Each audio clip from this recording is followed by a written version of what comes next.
Hello and welcome back to my channel. My name's Sam Zagar. We're doing another YouTube reading today. We're going to be reading for a 6-2 Splenic Projector. Let's get the chart on the screen. Okay, so let's go over their intake form.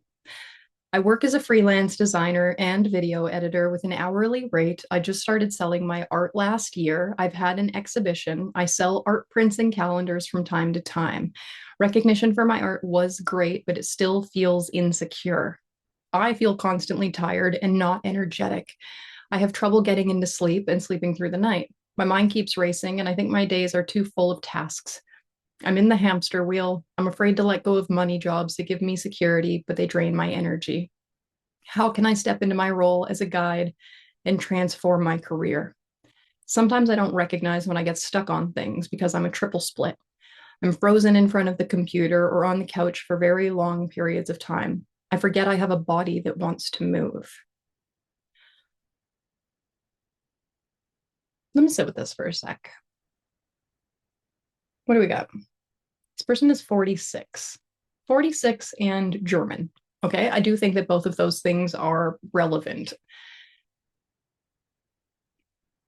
I think age is relevant to energy, and I think where we live and culture is extremely relevant to work ethic. So I would say that there is probably some cultural conditioning around what their work ethic should be and also what place they should be at this point in their life. So I have someone who tells me that they're working money jobs. It's interesting to call them money jobs because really what I'm hearing is I have jobs that pay me that I'm uncomfortable to let go of because I can't fully rely on my art job to bring me all of my success. Now, I'm never going to say that certain types can have certain jobs and certain types can't have certain kinds of jobs, but I will acknowledge struggles that might come up for certain types with certain kinds of jobs. I have a creative person.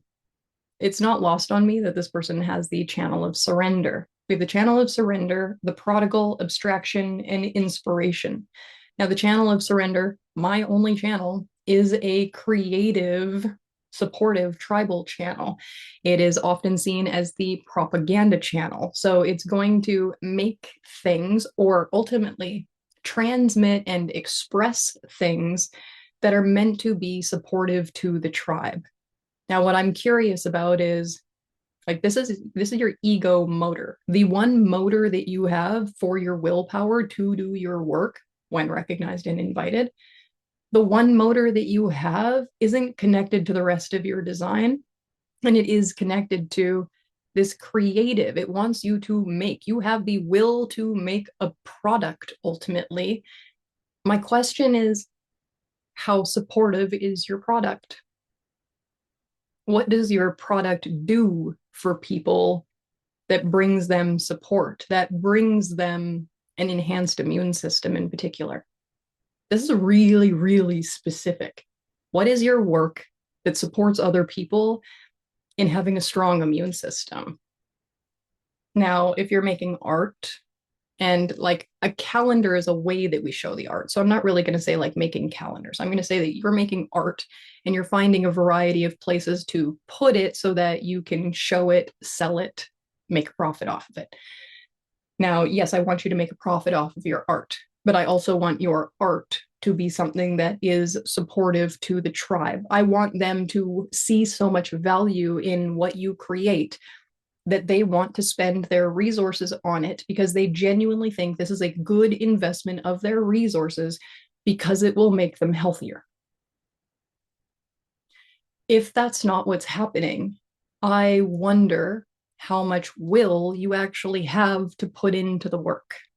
So let's look at some of your other channels. Channel of inspiration is very individual and in your case entirely unconscious. The channel of the prodigal, collective and half unconscious. The channel of abstraction, collective and the same kind of collective as the prodigal. They're both abstract collective, but this one is conscious. The only fully conscious channel that you have creates mental definition.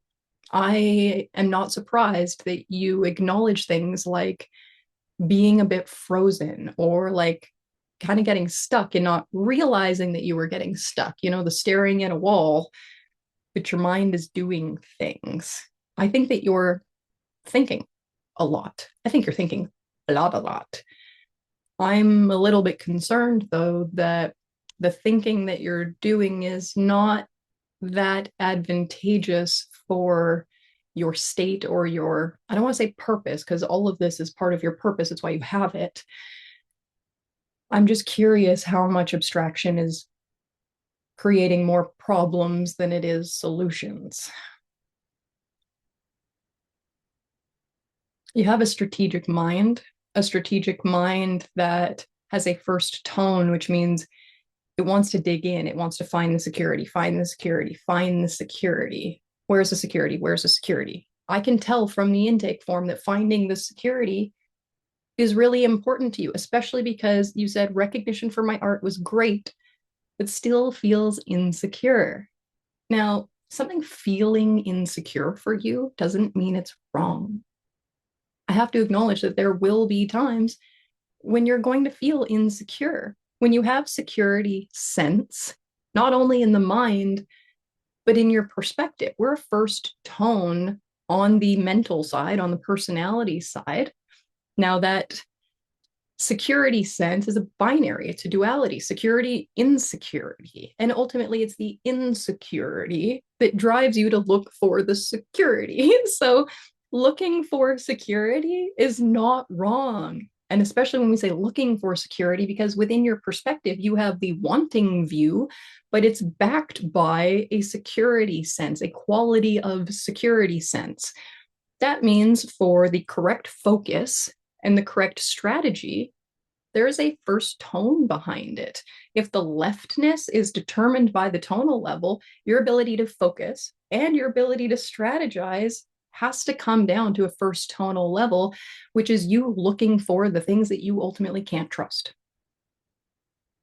Now, while there is that first tonal level, it's behind the color and it's behind the profile. So you are a 6.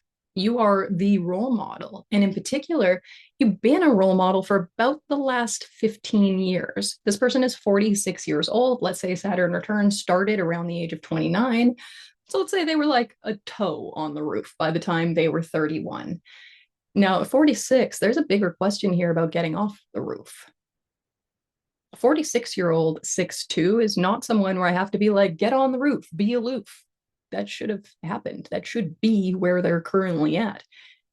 If this person is not acting like they're on the roof yet, I'm nervous about their life 4 years from now.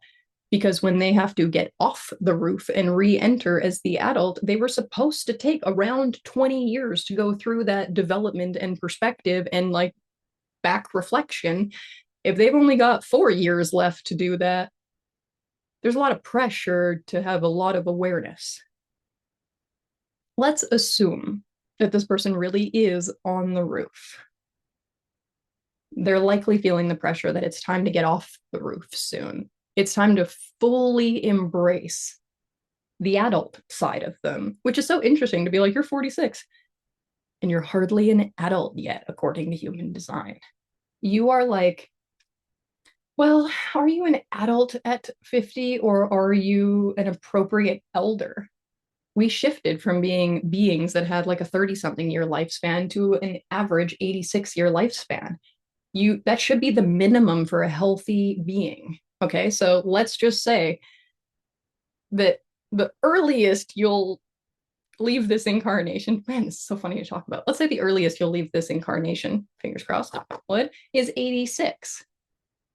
That's 40 years from now. Okay, if you're 46, that's you barely be at the half point of your life right now. So I mean, I'm going to call you an adult. I'm not going to call you the elder yet. I'm not going to refer to you as the wise one. If we looked at like maiden mother crone, honestly, that is an excellent way to look at the 6th line. The maiden is pre-30, the mother is 30 to 50, and then the crone would be post-50. Are you ready to step into your wise time? Now, I have some curious considerations here about you want to be seen as the guide. How can I step into my role as a guide and transform my career? I have concerns that your career is not transforming the way that you would like because it's not the ultimate type of support that you're meant to be offering to the other. I think that there are a lot of projectors who have creative pursuits as a way to relax, as a way to recalibrate, as a way to process, as a way to wind down. I love coloring. I think coloring is a very calm, relaxing thing. Now, obviously, my perspective on art or my love of coloring doesn't match your love of art because you were making a career out of this. But the question is, how much is this career guiding others? Unless you become a teacher of art, that would be a great way to guide. And yet, I don't know if it's your greatest potential. I'm really interested in high potential, as in, like, what is your highest potential? I would comfortably say that this has been such a thing in my life. Every single one of my historical partners, except the one that I have now, I got into a relationship with them based on their potential, not based on what they were, based on what they could be. I am now in a relationship with someone who is their potential, which is actually very curious because they were my client 2 years ago. I saw their potential. I guided them in a certain way, and they went and developed themselves in line with a lot of the guidance I gave them, which is a very interesting thing. Like, I had to be patient without knowing I was being patient. I was waiting for my future partner to develop themselves to a level of their potential that I knew they were capable of. And when they did, I found them to be extremely attractive. And our relationship is working very, very well. I'm a big fan of potential. So I think that you can do fine with some of the things that you're doing. But I think that if you were maximizing your potential, you wouldn't have booked this. And I don't want to put, so this is the trick. I don't want to put projectors into like a really small box where they feel trapped. I want to put them into a box where other types can't get in. Okay. It's like, here's a projector box. You're not stuck in there. This is like your place. This is your position. This is something you can do that nobody else can do. So if I talk to you at a type level, at an auric level, what does your type and your aura do that others don't? What do you do that no one else can do? What do projectors do that the other types don't do? We read the monopole. We penetrate the aura differently. We grab that magnetic monopole and we get information. I don't think that the body jumping, I'm like, put it in quotes because I'm quoting myself. I don't know. I made up the phrase. When I do the body jumping thing, I'm reading people. Like, my work is very much like, yes, I read a body graph. Okay. But I'm really reading you. And your body graph is almost like having training wheels for reading you. It kind of has like these bumpers where it keeps me in line of like, oh, well, I can see the mechanics, so I know not to go out of that. But within the mechanics, how much can we really read this person? And in particular, how can I read what is off? What's stuck? Where's the block? Where's their inefficiency? Like, where's there not a flow of energy? And where do I remove the block for the flow of energy? Projectors are extremely sensitive beings because we're supposed to be super sensitive, because we're honestly kind of meant to get a little bit messed up when people come into our aura who are very off, when their energy is off, when they're not self, when they're in their not self theme. And we have to feel that. It's like, oh, get that out of here. That hurts. Like, ugh. But it's all of that reaction from me that isn't supposed to have me be like, run away, like, actually get me out of here. My job is to be like, hey, whoa, this feels really weird. Do you feel off? And typically they're going to be like, uh-huh, uh-huh. Because really, most of what we're feeling is the sacral beings. They're 70% of the planet, right? If I feel someone who's off 7 times out of 10, it's going to be a sacral being that doesn't know how to use their energy properly. And when I say doesn't know how, they they don't give themselves permission to actually feel their energy and respond accordingly to it. I feel that energy. There's a good chance I might be more honest about what I'm feeling, like oh, nauseating frustration. And then I look at the person and go, "You a little bit pissed off with your life right now?" And they go, "Yeah." It's like, okay, great. Let's talk about this. Not because I want to get involved in your life, or honestly, not even because I care, but it's because when you walk into my aura, everything goes so ugh, off for me that the only way to go back to normal is to recalibrate the person in front of me, or realize that this person does not want to be recalibrated by me, and I remove myself from the area, the room, the experience, whatever, because I'm an autonomous being and I can take myself away from places where I'm not recognized or where things don't feel good for me. But if someone comes into my aura and they unbalance me, I'm going to immediately ask them what is going on for them. And when you hear this, it's like, oh, but what about the invitation? It's like, I'm sorry, if you're messed up and you just walked into my aura, I'm not looking for an invitation to talk to you. I'm either leaving or having a conversation with you. Do what you want with it. The worst thing that can happen to a projector from giving unwanted advice is that I'm going to feel bitter after. Most projectors make their own bitterness someone else's problem. If I go into a situation where I'm not sure if I'm recognized and that person rejects my advice, I got to be able to be like, yeah, that makes sense. Par for the course. I was told that would happen. And then I carry on, right? Like, my bitterness is the biggest problem for me if I use it as a thing to like create a pity party for myself. But I don't do that. I don't feel victimy as a rejected projector. I feel very aware of like my own sensitivities and protecting my own health. And if people who are unhealthy walk into my sensitive aura, I'm likely going to start guiding them with it. So my question for you is, what do you feel when people who are off walk into your aura? What do you do about it? Do you crumple? Do you feel overwhelmed? Do you feel exhausted? Are you spinning for the rest of the day? What is it about your art that is appropriately guiding people? Maybe it does. Maybe I don't have context for how it does, but maybe it really does.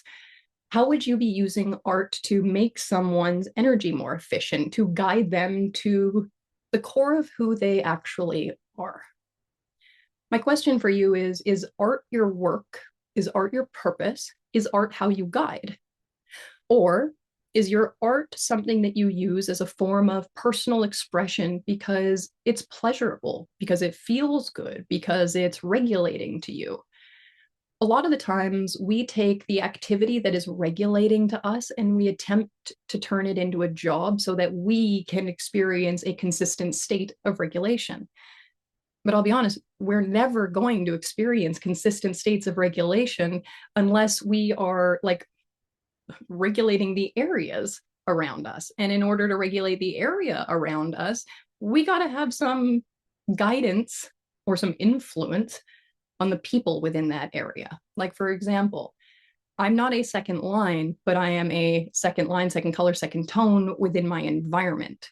I'm very particular about my environment. People do not get to come into my environment unless they're open to my influence, which means unless they recognize me as the, like, I don't know how to say this, but like, I'm the mother of my zone. I'm the matriarch of my zone. I'm the guardian of my zone. If you want to come into this, we're going to have a harmonic relationship, which means I'm going to be recognized, invited, I'm going to feel good, and you're going to be open to my guidance. Otherwise, you don't need to be in my space.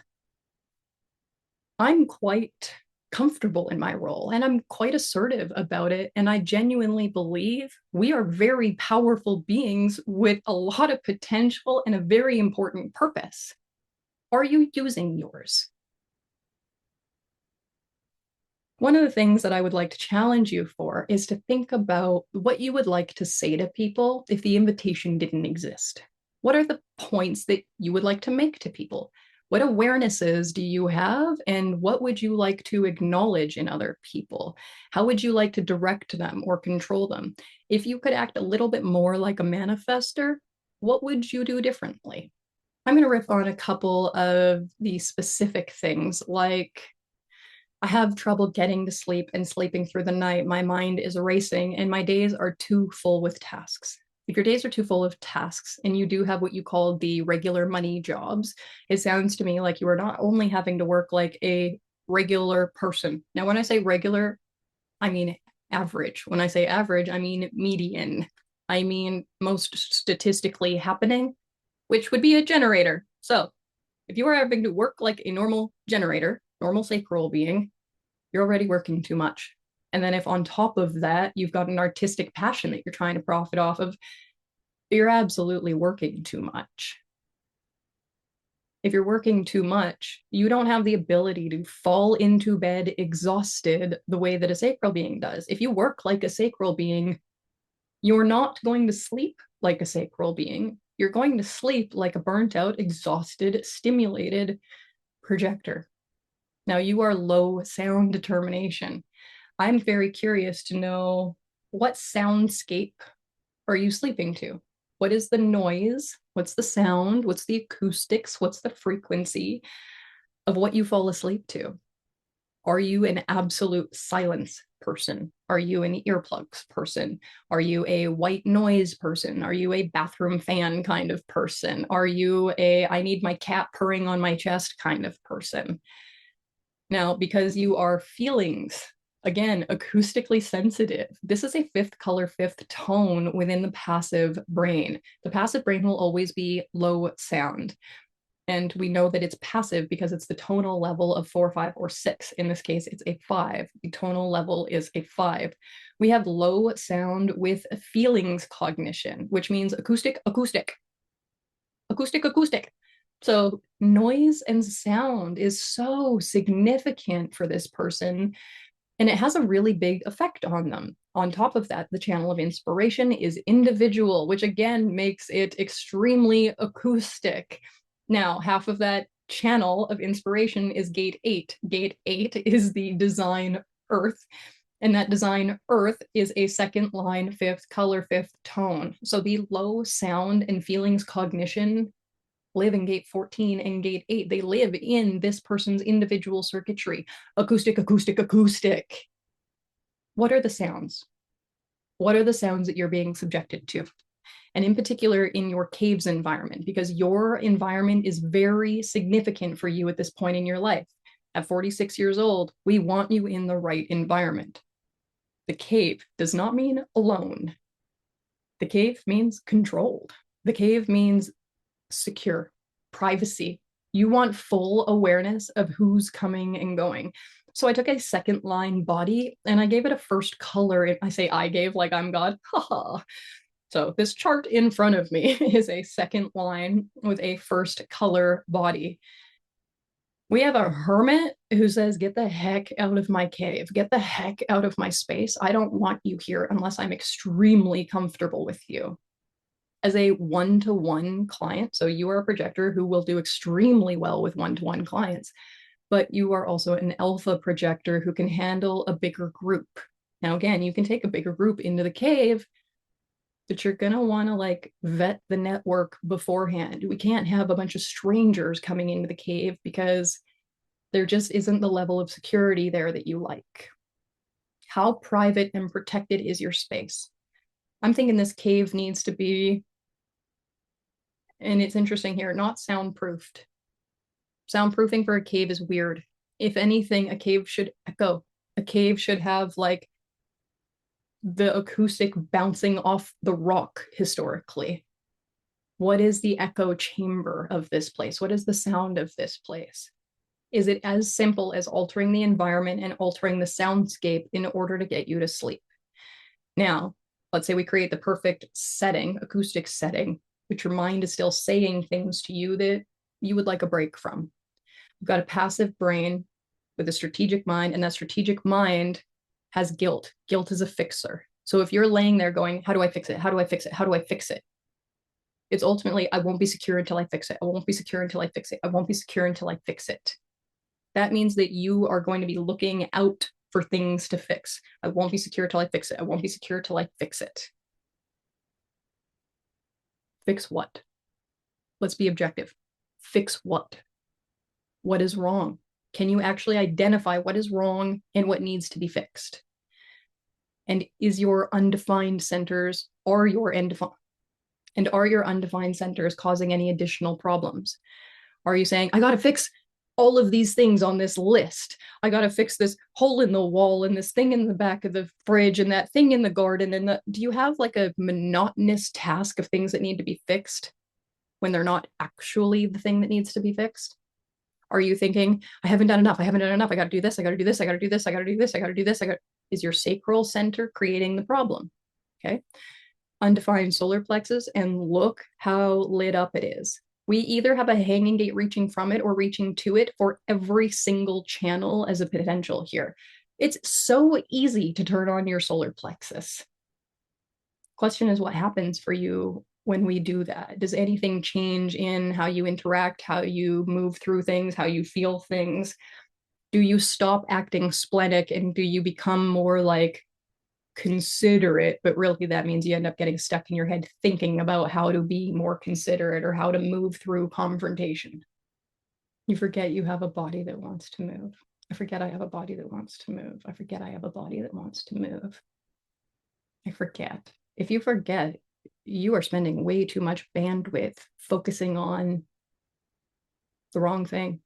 If you are distracted, you would be stuck on survival view.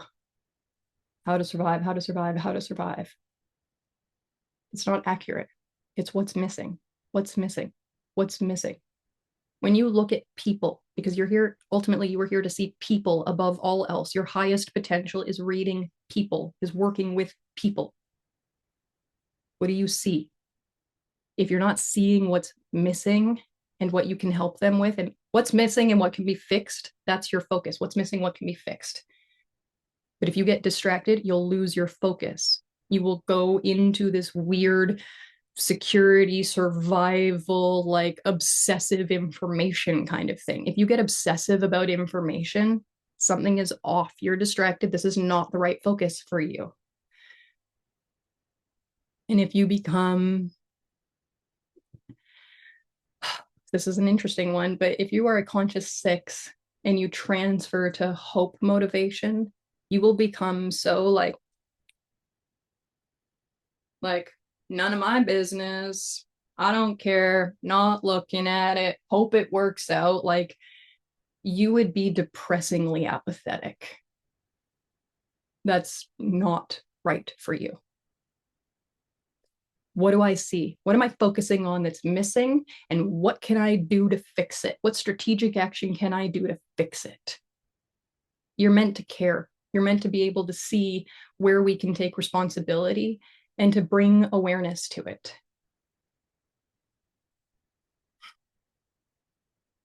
Okay. The irony to talk about hope as a distraction and transference. All right, it's a little bit ironic to talk about hope as a transference and then to leave this on being like, hope this worked. Hope you liked it. I'm in my innocence. So innocence is a little bit kind of like hope in that I hope you got what you need. I hope that you can lead yourself from what I gave you. I hope I said something mutative or influential for you. I hope I was a good role model in some way for you. On to the next one.